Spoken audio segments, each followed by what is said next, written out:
সকালবেলার আমার বাড়ির কাজ সব কাজ গোছানো হয়ে গেছে। এদিকে আমার রান্নাও হয়ে গেছে। আর আজকে রান্নাতে কি করেছি তোমাদেরকে দেখাচ্ছি। এই দেখো, বাঁধাকপির তরকারি, আর এই যে পরোটা। বাঁধাকপির তরকারি আর এই যে পরোটা, আর এখানে একটু ছোলা ভেজানো আছে।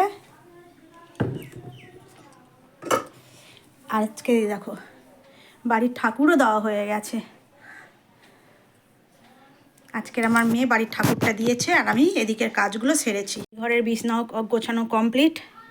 ঠাকুরের প্রসাদ নিয়ে চলে এসেছে মেয়ে। এই দেখো আমাদের বাড়ির ঘট পুজো হয়েছে। তোমাদের কাদের বাড়ি এরকম ঘট পুজো হয় একটু কমেন্ট করে বলো তো বন্ধুরা। এখানে আমাদের তুলসী ধান, আর এই যে আমাদের মনসা গাছ। এই দেখো এই মনসা গাছের নিচে ঘট পুজো করা হয়েছে। কাদের বাড়ি এরকম ঘট পুজো আছে একটু কমেন্ট করে বলো। হ্যালো বন্ধুরা, মাই লাইফ মিতুলিদার চ্যানেলে নতুন একটা ভিডিও নিয়ে চলে এসেছি। আর তোমরা কেমন আছো? আশা করি ভালো আছো, আমরাও খুব ভালো আছি।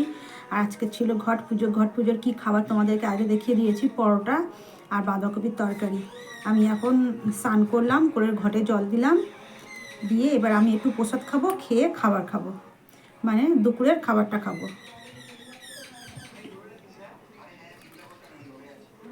তোমাদেরকে দাঁড়াও একটু ব্যাক ক্যামেরায় দেখাই। এই যে আমি এবার প্রসাদ নিয়ে নেবো, ঠাকুরের প্রসাদ।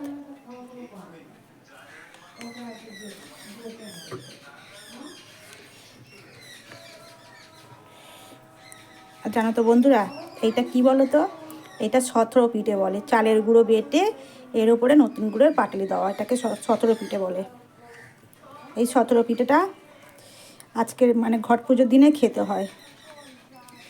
কাদের এরকম নিয়ম আছে একটু বলো তো কমেন্ট করে।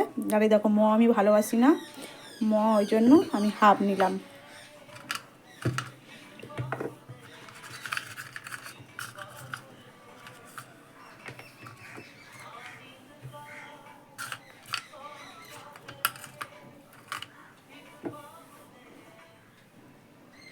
এই যে আমার খাবার নিয়ে নিয়েছি, এবারে আমি খাবো। তো চলো ভিডিওটা এই পর্যন্ত। যদি ভালো লাগে লাইক কমেন্ট শেয়ার, আর আমার চ্যানেলটাকে সাবস্ক্রাইব করে দিও।